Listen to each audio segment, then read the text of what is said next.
everybody. Welcome to the Muscle Science for Women podcast. I'm one of your hosts, Ashleigh Van Houten. Rachel will not be joining us today because she's probably off doing some cool stuff, maybe doing a crazy workout, maybe eating some squash. Who knows with that girl? But it's just me today. This is going to be a short one. I just kind of felt inspired to do this because I've been doing a lot of work around this coaching program that is actually out, I believe, as of this publishing of this podcast. The new course that I've been working on will be out. I'm going to tell you a little bit about that at the end of this quick and dirty little podcast. But basically, it's inspired me to kind of talk a little bit about some of the ways we as coaches can better help and coach and support our female clients. And in previous episodes of the podcast, I have talked about coaching. I actually did an entire episode about how coaches can do a better job and also how clients can do a better job in that coach-client relationship. And I'll put a link to that one because I think that was a cool one. I really reached out to the community and said, hey, what are some of the biggest issues that you have had as a client working with coaches, some of the grievances or frustrations or shortcomings that you've experienced. And then I asked coaches the same thing, like what are some of the biggest frustrations and biggest issues that you have in the coaching relationship that you wish clients knew? So I think that's a cool place to start if you want to go back and check that episode out. But as I've been developing this course for the Primal Health Coach Institute that is directed towards coaches who coach female clients in strength building, muscle building, and overall health, a couple kind of big key points sort of keep emerging. And I think it's really important because we are not a specialty course. Like this is a specialty course technically, but women are not a specialty client base. We are half of the world. And most coaches coach women. There, of course, are some coaches who work mostly with male clients. But I would say that the majority of coaches work with either men and women or just women.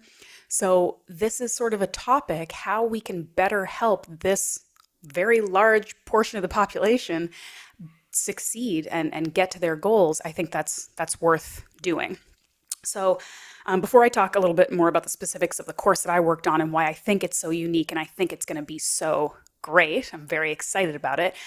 Some of the kind of key points that I think we need to really think about as coaches when we're working with women that keep coming up. The first one is knowledge, of course, and that sounds like common sense, but for a very long time, we as coaches and as individuals have been sort of trying to help women or help ourselves find strength and muscle building and overall health with really not that much knowledge, honestly. Very basic strength building, nutrition information that we come to sort of learn as we go through this world, that most of that information has been gathered, if it's gathered scientifically at all, using male subjects, using male populations, and that information is extrapolated to female clients.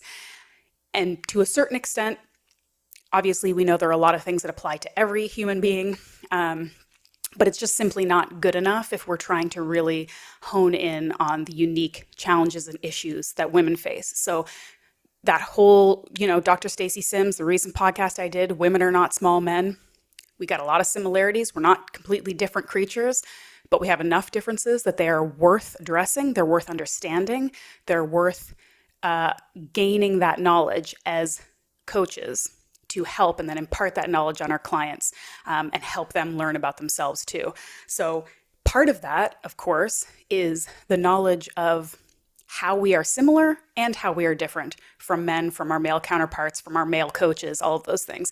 Because I think fitness culture has kind of done a disservice to women on both ends of the coin by saying, in some ways, we're so different. We have to work out differently. We need pink dumbbells. We need to do lighter reps, that kind of stuff. We need to eat less. We need to eat low fat, all of these weird things that apparently help only female physiology, when in fact, we are actually so much more similar than we are different. There's that side of the coin that we've been sort of misled about. And then there's the other side, the physiological differences that we do have that are scientifically researched and backed and understood, but we don't take the time to understand those differences, those hormonal issues, those physiological issues, the cultural context that we're working in. we kind of pretend those don't exist because they're complicated and weird and uncomfortable. And so we don't address those issues. And then we wonder why using the exact same information that our husband is using, for example, or our boyfriend or our partner or a friend, and it doesn't work for us. So we need to really have a better understanding of that coin of fitness, the side where we are all the same, our muscle is the same, our need for load-bearing exercise and weightlifting to build strength and muscle, our need to recover properly from our workouts so we can build our strength back and our resilience, our need to eat enough protein and nourish properly. It doesn't matter if you're a boy or a girl, it doesn't matter if you're young or old, all of those things, it applies to everybody. But there are these other things that are different that require respect and understanding and knowledge, right? So even that just base of knowing that you need to know more about your female clients, you need to understand about their physiology, and we can't get hung up on that. Well, some of the stuff is uncomfortable, if we're talking about periods or menopause or pelvic health or any of those things. Like, you're a coach, you're working with female clients. It's not always super easy conversations. Anybody who's a coach knows there's more that goes into it than just telling people what to eat and how to work out, right? If that was all it took, we wouldn't have all these courses, we wouldn't need all these coaches, and we wouldn't be having such a hard time as human beings being fit and healthy and happy, right? So knowledge is obviously a big one. And then kind of piggybacking off that are resources, right? Like having the resources for ourselves as coaches, and then this research-backed information and resources that we can then pass along to our clients so that they have non-emotional, factual information that gives them an understanding of their bodies and why they react to certain things the way they do. One of the things that we talk about in both the Muscle Science for Women course that I do with Rachel and this new program that I created for coaches, we talk about women's cycle, and we talk about hormonal changes throughout the month and throughout our life cycle, and how that can impact things like insulin sensitivity and weight loss or gain and libido and all of these different things. Because when we understand that our hormones are creating changes, physiological changes in our bodies, we can understand from a more scientific and less sort of emotional place, maybe why we have more cravings at certain times of the month, why we're more tired or irritable at certain times of the month. And then instead of ascribing this sort of moral weakness or this women are just going to be like that, they're just emotional, or they just have to eat chocolate this time of the month, or just silly things that are demeaning and unhelpful, we can instead be learning about our bodies and saying, okay, this is the time of the month when I need more rest. This is the time of the month when I may need more carbs. This is the time of the month when I can kill it and lift extra heavy because this is what's going on in my body. It's the resources and the information that you can use that's not just guessing, right? And this goes for things like the hormonal stuff, the cycle stuff that I talked about, also things like pelvic health, right? This is something that we talk about in both courses as well, that I guarantee most coaches, especially male coaches, but also female coaches, do not know much about, because it is not in the sort of mainstream wellness conversation. I really only started learning about it when I was pregnant and realized how important pelvic health, core health, strength, all of these things are for overall fitness and quality of life. It's an issue that many, many women who have had children and not face. Men also can have pelvic health, core health issues. And it's just something that, again, maybe it's a little uncomfortable, a little taboo. We don't talk about it, but we need to know about these things because people suffer and people have a hard time hitting their goals or feeling comfortable and happy and healthy in their bodies. And it's unnecessary because these things can be addressed with some resources, with some knowledge, with that baseline that helps us as coaches recognize potential issues so that we can then provide this information to our clients. And just how women react to things differently, again, from a physiological, but also from like a cultural perspective.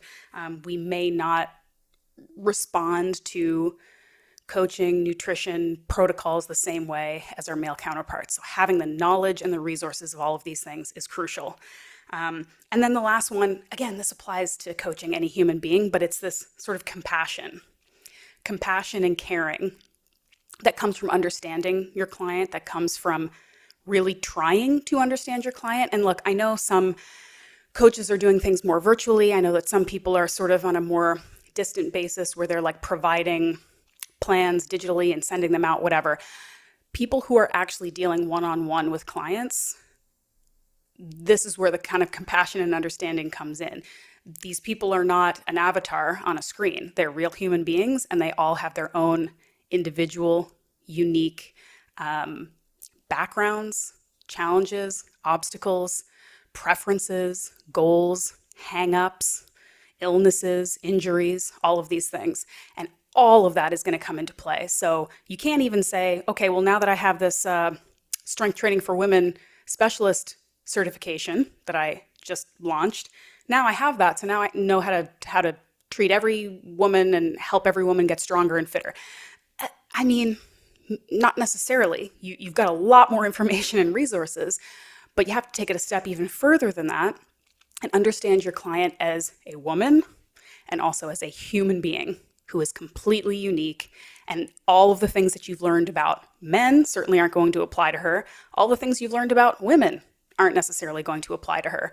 So it's this kind of compassion and understanding of where they are, where they come from, all of the knowledge, misconceptions, baggage, everything that they bring to the table when they come to you. And they've come to you specifically for your information and resources. And just sort of meeting them where they are and understanding that they have come to this place on a different path than you. So that's it. I mean, again, it doesn't sound like rocket science, but it is something that I think a lot of us tend to miss. And I've talked about this in previous podcasts a lot, because I do think this like increasingly online world has created an environment where we do show a lot less compassion. We're very strong in our beliefs and adamant about what's right and wrong. And there's probably a part of our brains when we're communicating that we think this is helping people. But if we're kind of making people feel bad about their choices, if we're making people feel dumb, if we're telling people that their hang-ups are silly, like if a female client comes to you and is scared of getting bulky, scared of eating too much, thinks meat will make them fat, thinks, animal products will give them heart disease, thinks anything that isn't Pilates will make them huge. These things that you may have a knee-jerk reaction of like, that's silly, that's outdated, get over it. That's not the approach. The approach is to like understand where that underlying fear comes from, and to show enough compassion and caring and understanding and patience that they will eventually maybe be open to hearing your side of things or trying what you suggest. And it takes time and it takes patience. And I think that that's something that just has been coming up for me a lot as I'm putting this together. This isn't an easy, quick fix. This course is not something that you can do in a week and then you teach your client in a week and then everyone's fixed. If only, right? If only it was that easy. But having those kind of basic pillars, I think, are really going to help start making slow but real sustainable change for people over time. And it starts with the clients. It starts with the coaches. It starts with the people who have that sort of authority, right? And that credibility, having the information and the resources and the compassion to give to their clients. So I just wanted to get all that out. It feels nice. It feels good to get it out. And now I'm going to tell you very briefly about the program, how it's different from Muscle Science for Women, which we just launched the third iteration of this month. I think this is coming out in September. The biggest difference right off the bat for anyone who's like, what are these courses? Is it interesting to me? Is it useful to me? Muscle Science for Women is a direct-to-consumer course. It's Rachel and I coaching women how to understand nutrition, training, strength building, recovery, hormonal health, all of those things. We walk you through this 12-week progressive strength training program. We provide hours and hours of audio resources on things like recovery, hormonal health, pelvic health, supplements, nutrition, how to determine macros, all of these things. So that's for women who are looking to learn from us. We're like your personal private coaches. This new program that is also launching this month through the Primal Health Coach Institute is the Strength Training for Women Specialist Certification. It is for coaches who coach women. So it's male and female, anybody who's coaching women in any kind of strength or muscle building capacity. There are no prerequisites. You don't have to have been a coach for any certain amount of time. You don't have to have any other primal certifications. You can just take it on its own. It is essentially a university level course. So it's technical. There's a lot to read. There's a lot to understand. There are quizzes at the end of each chapter. There are 6 chapters that cover these, the big basic tenets, nutrition and hydration, training. We provide a sample training plan that you can take as a coach and amend and adjust. And we teach you how to do that. We talk a lot about recovery and how it's specific to women. We talk about physiological and hormonal differences and how that can apply to training. And then we have an entire chapter dedicated to fitness culture and how it impacts the environment in which women learn and understand strength building. So I think that's another thing that makes it really unique in the industry. There are, of course, strength training programs out there for women, but I find they either tend to be hyper-specific, like for pregnant women, which is great. I'm glad those exist. Or it's just maybe a little bit more straightforward and factual, like we're not diving into fitness culture and how we can look to improve it in most certification courses, right? But I think it's an important conversation to have, and that's what really makes it unique. So there's also additional audio supplements. There's an entire audio recording of the whole course that I read out. So that was by far the hardest part of creating this program, was reading out essentially a book. It's like an audiobook of 250 pages of content. I have so much respect for people who read audiobooks because that's exhausting. My goodness. Yeah, that's it. I mean, the course was about 1.5 years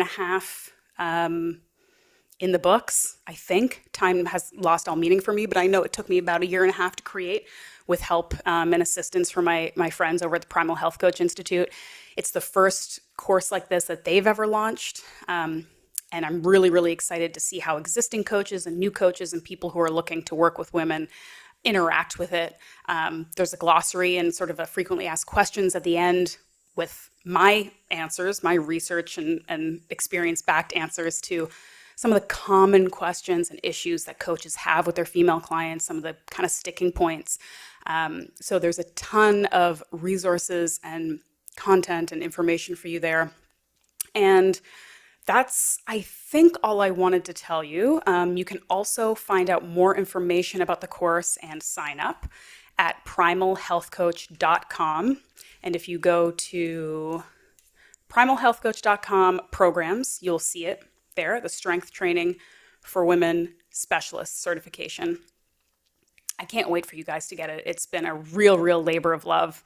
And that's it. If you have any questions for me, you can reach out, as always, on Instagram at The Muscle Maven. You can send Rachel and myself questions about this or any other thing that we talk about on the podcast at musclescience4women@gmail.com.